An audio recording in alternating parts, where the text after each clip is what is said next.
কয়েকদিন আগে আমি ছাদ বাগানে আমার কমলা গাছ দেখেছিলাম, গুটি গুটি কমলা ধরেছে।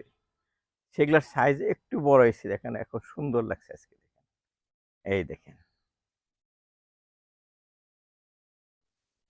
এই যে দেখেন কমলা গাছ। কমলা গাছে ওই যে পাকা গলি নিচের দিকে আছে, পাকা কমলা। পাকা এতটুকু সাইজই হয়। এই যে একদম ছোটও না, একদম বড়ও না, মিডিয়াম সাইজ। এইটাই কমলার স্বাভাবিক সাইজ।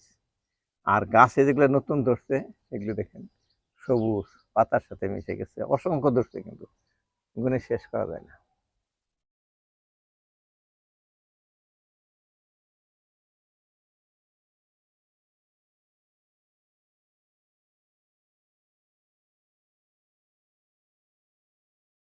বাহ, সুন্দর লাগছে খাওয়ার।